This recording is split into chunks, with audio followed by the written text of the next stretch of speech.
Aqui nos estúdios, Gabriela Matos, né? Ela que é psicóloga e se dispôs a falar um pouquinho mais com a gente sobre esse mês, que nos remete a reflexões, né, a partir desta campanha, sobre a nossa saúde mental, né? Pode-se dizer assim, doutora, seja bem-vinda, bom dia. Olá, bom dia. Primeiramente, muito obrigada pelo convite. Satisfação é nossa em recebê-la aqui e falar de um tema tão importante para todos nós, né, doutora? Isso. Então, hoje nós vamos falar um pouquinho sobre Setembro Amarelo, que é uma campanha que é idealizada pelo CVV, né, pelo CFM e pela ABP, Conselho Federal de Medicina, e Associação Brasileira de Psiquiatria. Então, essa campanha ela é idealizada para ser realizada em setembro e celebrada no dia 10 de setembro. É uma campanha voltada para o cuidado com a vida, né? De prevenção de suicídio. Então, é um mês específico para fazer essa prevenção, né, do risco de suicídio. Muito bem, doutora. Quais são os aspectos que a gente precisa lembrar nesse sentido? O que é importante falar? Isso. Então, quando a gente pensa em suicídio, a gente já fala de saúde mental, certo? Então, esse é um mês para ampliar, né, a comunicação, ampliar informações que ajudem na prevenção, né, de riscos de suicídio familiares, amigos, pessoas próximas. Então, nesse ponto, a gente pode nos atentar aos sinais que a gente pode observar nas pessoas ao redor, né, até mesmo em nós mesmos. Quais seriam esses sinais? O que pode remeter a uma preocupação maior, é isso que a senhora quer dizer, né, doutora? Isso. Então, nós podemos observar oscilação de humor, né, mudanças bruscas de humor, de estado de ânimo, de motivação, quando ocorre durante a semana ou até mesmo no mesmo dia. Nós podemos também observar as mudanças de comportamento. Então, a pessoa ela tinha interesse por alguma atividade específica, exercício, lazer com amigos, de repente perdeu o prazer nessas atividades. A gente também pode falar sobre a perda da produtividade no trabalho, né, no ambiente escolar, ambiente familiar até mesmo. Então, a perda do interesse gera uma queda na produtividade. Então, essa pessoa ela fica mais desanimada, mais desmotivada. Entra também o isolamento. Então, a tendência é essa pessoa ela baixar o estado de humor e ficar isolada, ficar recolhida. Não querer conviver com ninguém, no Isso, caso. buscar por se distanciar mesmo, né, dos demais ao redor. E também sobre, a gente precisa observar quando essa pessoa ela tem falado muito sobre a morte, trazido reflexões a respeito disso, até questionamentos ou dúvidas sobre, né, suicídio, pensamentos. Então, isso é um sinal muito importante que a gente precisa estar atento. Temos que ouvir e não ignorar essa fala da pessoa, é isso? Até existe uma linha de raciocínio do senso comum que fala que a pessoa que fala em cometer suicídio, ela não faz, não comete o ato em si, mas, na verdade, já é um alerta, né? Então, quando a pessoa está relatando que pensa em morrer, que quer morrer, ou que quer que os outros ao redor morram. É um mito, então, pensar que já que ela está falando, ela não vai ter coragem ou não vai fazer, no caso. Isso, não. Na verdade, é um sinal, não é algo normal, né, de falar que deseja morrer, que deseja sumir.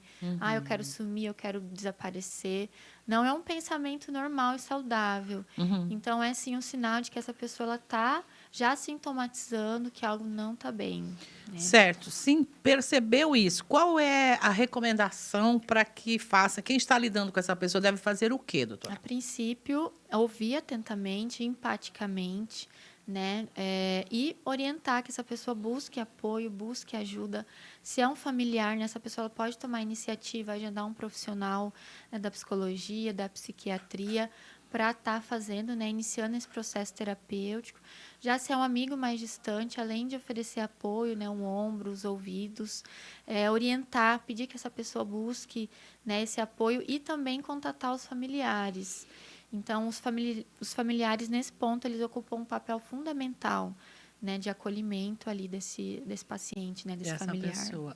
Isso não acontece só com os adultos, adolescentes, crianças também, né, doutora? Isso, infelizmente, né, decorrente de várias mudanças sociais e ambientais, de estilo de vida, a gente está vendo uma incidência muito maior, muito grande, né, de crianças que sofrem aí de transtornos de ansiedade, transtornos alimentares, também de quadros depressivos. Então, os sinais na criança eles são basicamente os mesmos que a gente observa no adulto. E aí a gente também pode contatar a escola, a gente pode né, buscar ajuda profissional também. Esse CVV é um centro, inclusive, que trabalha com isso. Centro de Valorização da Vida, isso. É um DISC, né? O número é 188, que funciona 24 horas. E a campanha é idealizada justamente por eles. Então, eles oferecem escuta e orientação. A pessoa vai ligar no 188 e vai ser ouvida, é isso? Isso. Muito bem, orientação existe, né? Mas a gente vive num mundo que não está fácil para ninguém, né, doutora? Infelizmente, o nosso estilo de vida está corroborando muito. Muito estresse, os ambientes de Isso. trabalho muito competitivos para todas as pessoas e essa imagem de que tem que ser A, B ou C, o bem-sucedido é o que mais tem. Isso é muito complicado para se lidar, a gente precisa observar tudo isso. Isso, nos auto-observar e nos auto-perceber também. Isso ajuda. Sim, com certeza. Então, estamos sobrecarregados, estamos com muitos papéis, muitas demandas, principalmente nós mulheres, né? Sim. Então, nós precisamos observar esses sinais em nós mesmos, que muitas vezes a situação acomete sem que a gente perceba. Uhum. E, às vezes, uma ajuda profissional de um psicólogo, por exemplo, pode fazer toda a diferença antes que a coisa se agrave, né? Não precisa esperar chegar num ponto que não aguento mais para poder buscar ajuda. Isso faz toda a diferença. Então, o psicólogo ele vai te mostrar o caminho que você tomou, o lugar que você chegou e a porta de saída, né? O que você precisa percorrer para poder superar esse momento. Muito bem, aqui em Sorriso, inclusive, a gente tem no campo público, né, esse atendimento e tem muitos profissionais particulares bons, até instituições de ensino que oferecem, eventualmente, um atendimento Suporte gratuito. para quem não pode efetuar o pagamento. Escola, Né? Isso. Uhum. Muito bem, importante é dar o primeiro passo, né, doutora? Exatamente. Se fosse te perguntar a partir de que idade eu devo procurar um psicólogo, existe isso? Ou em que condição seria ideal procurar esse profissional? Olha, na primeira infância já é possível observar mudanças de comportamento, né, na criança, mudanças no hábito de sono, alimentar, muita oscilação, explosões de raiva. Então, a partir dos 3 anos, eu acredito que já pode receber ajuda, digamos, faz diferença já a atuação do profissional. Se a gente olha para um quadro de ansiedade numa criança, ela já vai sintomatizar muito cedo, 3 anos, né? A criança já vai desenvolver outros problemas físicos decorrentes da saúde mental. Então, desde cedo já dá para observar. São as duas situações, ansiedade e depressão, que continuam levando aí para o agravamento desses quadros, é isso? Exatamente. Vamos ficar atentos, então, né? Isso. Muito bem, doutora. Algo mais que a senhora queira deixar dito para a gente sobre o Setembro Amarelo, sobre esse momento, que é de reflexão mais que tudo. A gente sabe que ainda tem muito tabu, tem gente que não quer que a gente use nem a palavra. Se disser aqui no ar a palavra suicídio, já tem gente que briga conosco. Exato. Mas o objetivo da campanha é prevenir, e falar sobre isso ajuda, né, doutora? Isso, e principalmente, a gente não deve olhar só para a saúde mental em setembro. A gente deve olhar o ano inteiro e entender que a saúde mental é um conjunto de hábitos, né? Que podem ser positivos e negativos e que somam numa saúde física e mental. Então, cuidado alimentar, de estilo de vida, exercício, controlar o estresse, né? Elencar papéis e prioridades ali para a nossa rotina, nosso dia a dia, e nunca inverter a ordem, né? Então, a saúde precisa vir em primeiro lugar. Qualquer aspecto que a gente pense, físico ou mental, a saúde em primeiro lugar.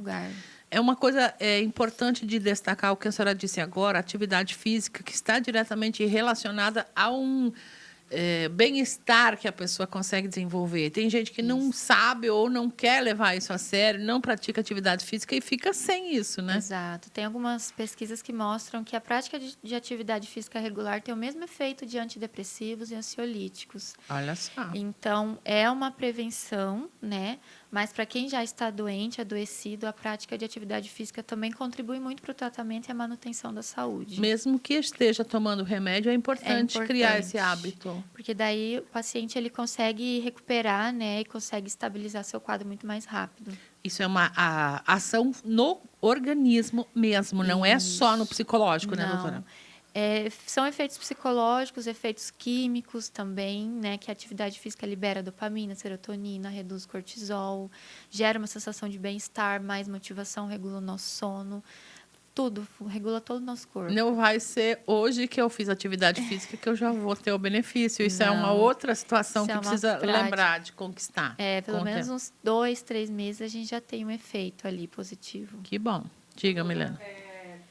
Tem algum um estudo ou as pessoas, por exemplo, que procuram ajuda, elas, na maioria das vezes, elas falam quais os motivos que fazem com que elas pensem em desistir? Por exemplo, problemas financeiros, relacionamento com a família ou um término de um relacionamento amoroso. Tem esses dados assim de que frequentemente a pessoa pensa em fazer algo do tipo por essas questões? Sim, nós temos sim estudos epistemológicos que falam, né? No caso do homem, maior parte das vezes é por questões de preocupação com o trabalho, com dinheiro. A mulher vai ser a sobrecarga ocasionada pela maternidade, pela área profissional. Então, depende, né, o gênero e as cobranças que vêm, a rotina e a demanda diária, né, de horas de trabalho, de responsabilidades em casa, com filhos. Mas, normalmente, esses são os pontos que mais geram nessa procura pelo acompanhamento psicológico e psiquiátrico. Mas a gente não pode descartar fatores genéticos também e ambientais, que influenciam grandemente nesse aspecto. Muito bem, então alerta feito, né, doutora? Não só no mês de setembro, mas setembro veio nessa campanha para a gente falar sobre e lembrar, né? Exatamente, muito obrigada. Obrigada pela sua vinda aqui, sempre bem-vinda, né, doutora, para trazer essas contribuições aí. Obrigada. Que agradeço.